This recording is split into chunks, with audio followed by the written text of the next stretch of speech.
here's one of the poems that she wrote that is most quoted by her friends and family.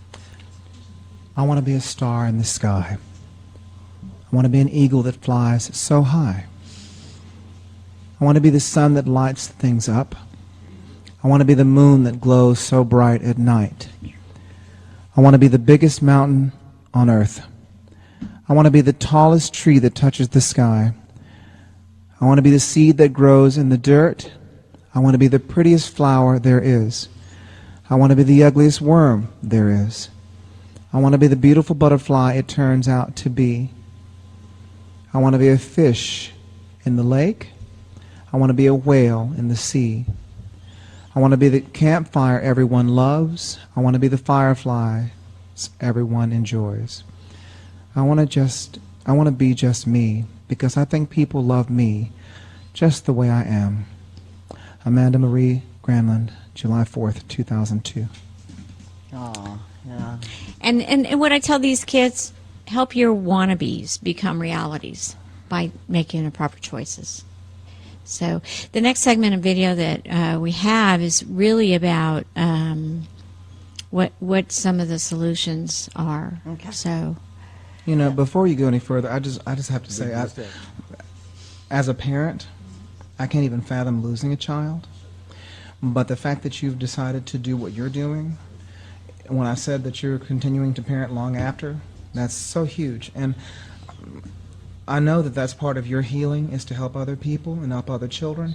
But I am truly amazed that you have the strength to do this and do this again and again. I can't fathom the idea of this happening to one of my children and then having the strength to live it again and again, except for the fact that you are doing it to help other people's children. well, there's no reason to do it except for that, because it's not easy. And when I have kids come up to me after a program and they cry and tell me their stories of someone they've lost. I had a teacher in Rowlett High School who couldn't sit through the program, who came up to me and said, I lost my son in June to a drug overdose. She said, how long am I going to hurt? And I'm like, Yeah. I didn't want to tell her the truth. I was, you know, But you have to tell. the truth is that you will always hurt forever and ever more, and you now become a part of a club that you don't want to join. It's the club of parents who lose kids, and I don't care if you lose your kids to drugs, or to fighting in Iraq, or you know, car accidents. It doesn't matter. You lost a child, I hear and so many people say you're not supposed to outlive your children. you're not. And so that's terrible. It's the only reason to do it is to try to save lives and make a Okay. difference.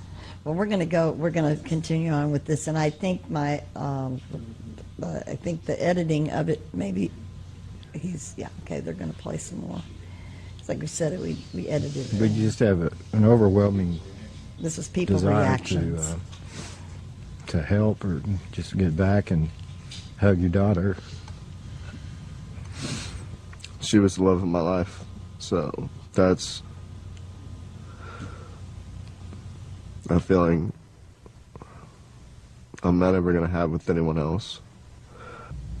I wish I had had more time with her. I wish I could have seen her just one more time, just given her a big hug. You never know how fast you can lose someone. You don't even think about it until they're gone. And then that's the worst feeling you'll ever feel. When I found out, I was hurt. I would give anything just to have her here with me, to hold her one more time. If we didn't go out that night and drink, none of this would have happened. You know, if I didn't think it was okay for a drive home, none of this would have happened. If we would have stayed longer, she'd still be with me right now. People don't take it seriously. They think they could have a couple beers and drive and everything will be all right. But sometimes it doesn't end up that way. The sight of alcohol now makes me want to hate it.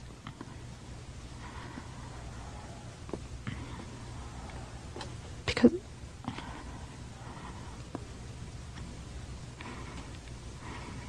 because it took away her.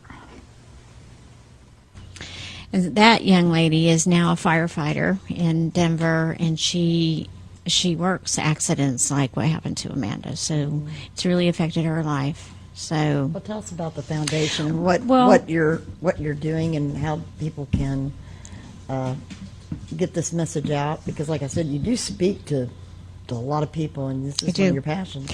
The Amanda Marie Foundation for Alcohol Awareness is really not just about alcohol, but all of the driving distractions. So it's texting and driving, which is the number one killer Even right now. talking on the phone. Talking on the phone is, I'm guilty of talking on the phone, but always on Bluetooth. So I have both hands. But at the same time too, I like to, if I'm in heavy traffic, I don't talk on the phone. I don't ever text.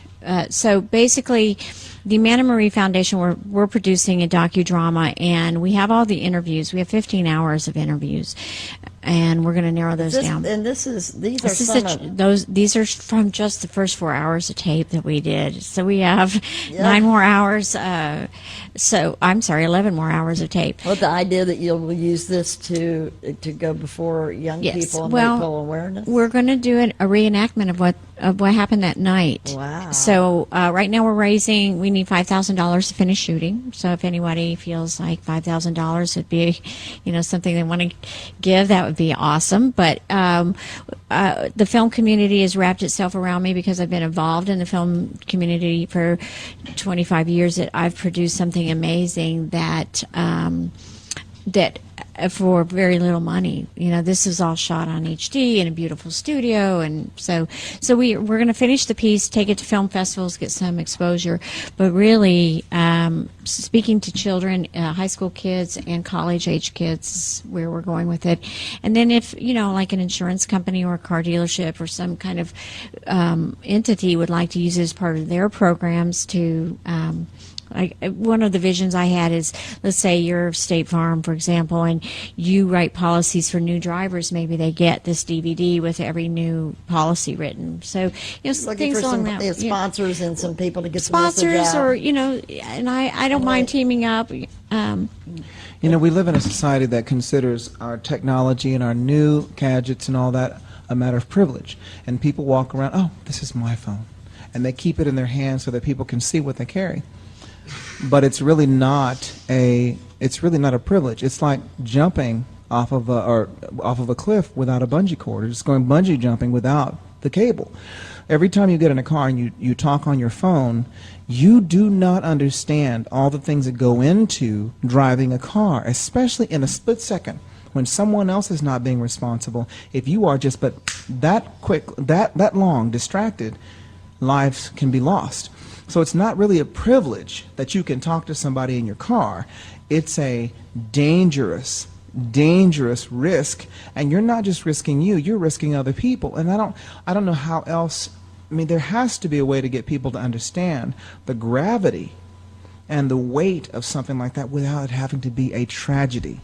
Well, it's really. I left one of the schools. I think it was Saxe High School, and I was out with my sister, and we have a texting competition. So now they all have my personal cell phone number, and this young man texted me that afternoon, and he said, "Thank you for coming to our school. I don't know if you noticed me, but I was at the front table, and you affected me because you affected a lot of people." But he said, after school, I picked up my phone to text my girlfriend, and then I said, "You know what?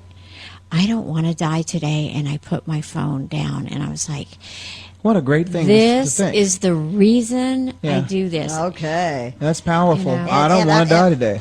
And you know what? I've got this. This is the last part. Is this where, I'm asking my editor, because we did edit this thing because we wanted to be able to go through it and not just play it at people. This is the part that talks about the message she was talking about, how to get a hold of the Amanda Marie Foundation. That is available. They have a Facebook page. It's Cathrine Hatcher. And he's brought up the information here. Yeah. Yeah. And see, my message isn't don't do this, don't do that. My message is do.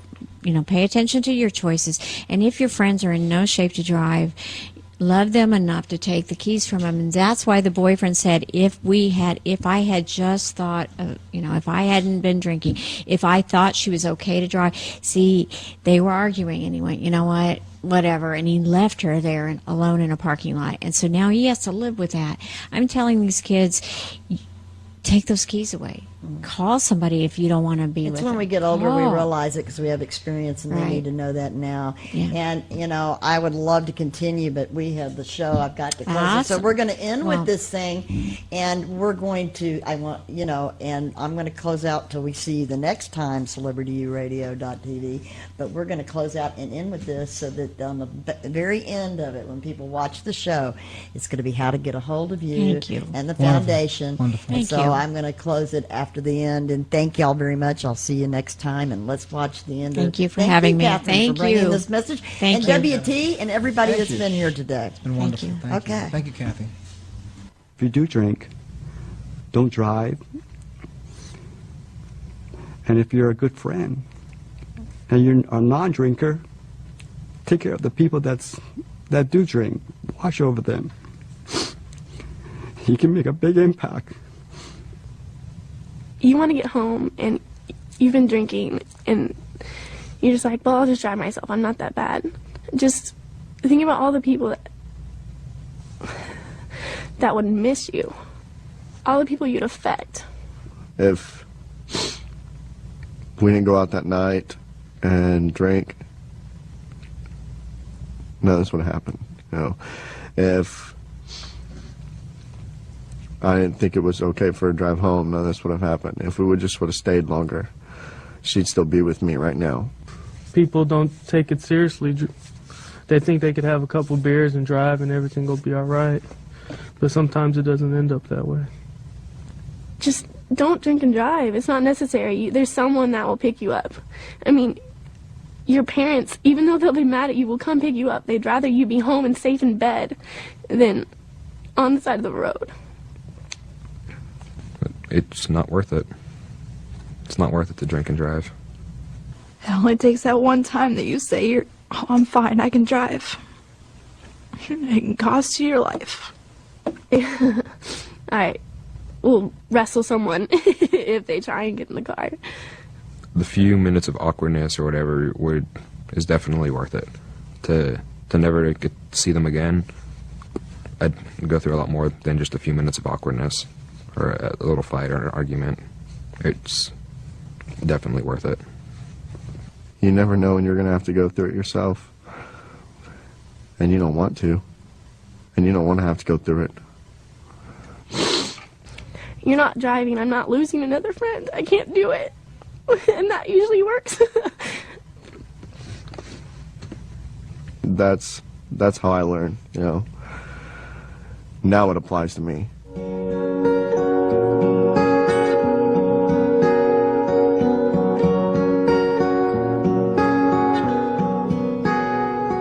If tomorrow never comes, I would want just one thing. I would tell it to the stars and the sun.